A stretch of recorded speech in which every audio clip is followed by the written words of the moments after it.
کہتے سویرے سویرے آیا تو کہنے لگا حضور مجھے توبہ کرا دیں، آج کے بعد نہ جھوٹ بولوں گا، نہ حرام کھاؤں گا، نہ شراب پیوں گا۔ تو کہتے ہیں جتنے لوگ بیٹھے تھے کان کھڑے ہو گئے، کہا تجھے کیا ہوا؟ کہنے لگا 11-12 سال کا نوجوان آیا مجھے توبہ کرا گیا، چڑھتی جوانی، 11-12 سال 14-15 سال کا بچہ مجھے توبہ کرا گیا۔ تو کہتے ہیں ہم محب حیرت ہوئے کہ اتنا سا بچہ؟ تو کہتے ہیں کسی نیک باپ کا بیٹا تھا، کسی پرہیزگار ماں کا بیٹا تھا، گھر میں تربیت ہوئی۔ اتنے بچے تو خانقاہ بھی نہیں جاتے، اتنے سے بچے تھوڑی کسی ادارے کے فارغ التحصیل ہوتے ہیں، کس مدرسے سے پڑھے ہوتے ہیں؟ کہتے چھوٹی سی عمر۔ تو کہا جناب آپ کو کیسے ملا؟ تو وہ شخص کہنے لگا حضور کل میں گیا بازار، میں نے بغداد کے چوک سے 10 کلو مچھلی بھی خرید لی اور کچھ اور ضرورت کی چیزیں بھی، مہمان آنے تھے، وہ سارا کچھ خرید کے میں جب نکلا تو سامان زیادہ ہو گیا۔ چوک میں مزدور بیٹھے ہوتے تھے، میں نے کہا بھئی میرے ساتھ فلاں محلے تک سامان پہنچانا ہے۔ وہ بچہ کہنے لگا چچا اگر میں چلوں تو، میں نے اس کو ایڈریس وغیرہ بتلایا تو 3 دینار مزدوری طے ہو گئی سامان گھر پہنچانے کی۔ کہتے میرے ساتھ وہ نکلا اور جب رستہ طے کرنے لگا تو رستے میں گرمی بڑی سخت تھی، ظہر کا وقت تھا، ذرا ہم نے چند قدم اٹھائے، 2-4 گلیاں گزرے تھے کہ اذان ظہر کی آواز آنے لگی۔ تو کہتے ہیں بڑی منت کے انداز میں، بڑی گزارش کے انداز میں میری طرف دیکھا، عمر چھوٹی سی ہے، کہنے لگا چچا اگر اجازت مل جائے تو میں ظہر کی نماز پڑھ لوں۔ کہتے ہیں میں ایک جگہ پھٹے پہ بیٹھ گیا اور گپے کرنے لگا، سامان وہاں رکھا، میں نے کہا پڑھ لے نماز۔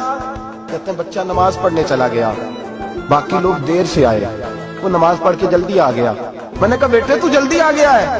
کہنے لگا اس لیے جلدی آیا ہوں کہ آپ یہ نہ سمجھے یہ کام چور ہے، میں نے نفل چھوڑ دیے ہیں، فارغ ہو کے پڑھ لوں گا۔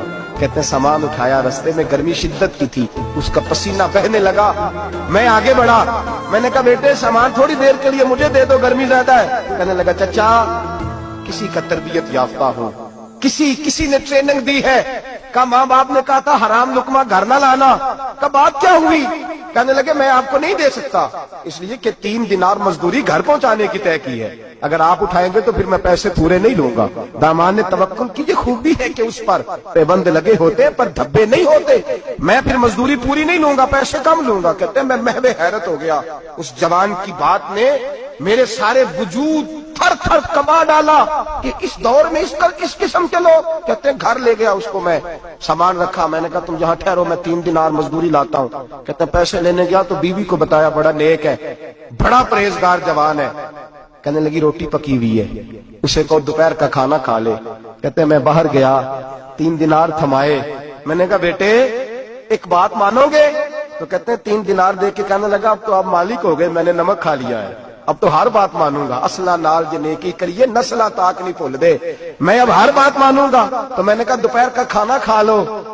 کہتے ہیں اس کی گردن جھک گئی اور بڑے دھیمے لہجے میں کہنے لگا میں نہیں کھا سکتا، میں نے روزہ رکھا ہوا ہے، روزہ رکھا ہوا ہے، نفلی روزہ رکھا ہوا ہے۔ کہتے میں اور پریشان ہوا، میں نے فوری طور پہ سوال کیا کہ اب تو کدھر جائے گا؟ تو کہنے لگا اب میں کہیں نہیں جاؤں گا، میرے 1 دن کا خرچہ میرے ماں باپ نے جو ڈیوٹی لگائی ہے وہ 3 دینار ہے، پورا ہو گیا ہے، اب میں باقی جو وقت بچے گا یا قرآن پاک کی تلاوت کروں گا یا محمد عربی پہ درود و سلام پڑھوں گا، میں اب کوئی اور کام نہیں کروں گا۔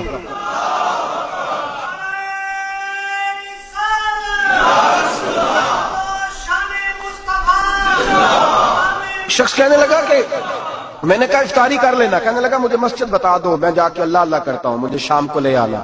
افطاری ہمارے ساتھ اس کی طے ہو گئی، مسجد چلا گیا، مغرب بعد لینے گیا تو کہنے لگا عشاء کے بعد آنا، اب تو میں نے پانی سے افطار کر لیا، کھانا کھانے جاؤں گا تو جماعت رہ جائے گی۔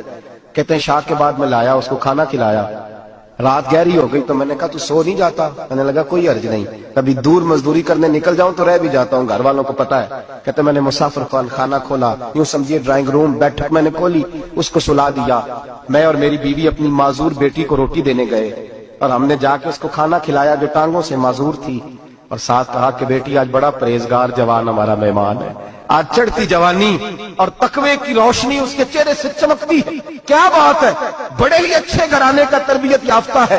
کہتے ہیں بچی کو کھانا کھلا کے لوٹے، اپنے کمرے میں سو گئے، بیٹی اپنے کمرے میں لیٹ گئی، ترس گئے تھے کہ بیٹی قدموں پہ چلے۔ تہجد کا وقت ہوا تو دروازے پہ دستک ہوئی، بڑی بے چینی کے ساتھ اٹھے میاں بیوی کون ہے؟ بیٹی کی آواز آئی ابا جی دروازہ جلدی کھولیں۔ کہتے ہیں کلیجے پھٹنے لگے، ذہن بکھرنے لگے، سوچے ہیں کہ وہ 2-1 منٹ ہمارے اوپر پہاڑ بننے لگے، دروازہ کھولا تو وہ بیٹی جس کے لیے ترس گئے تھے کبھی چلے گی، وہ اپنی ٹانگوں پہ کھڑی ہے، کبھی دوڑ کے ادھر جاتی، کبھی دوڑ کے ادھر آتی،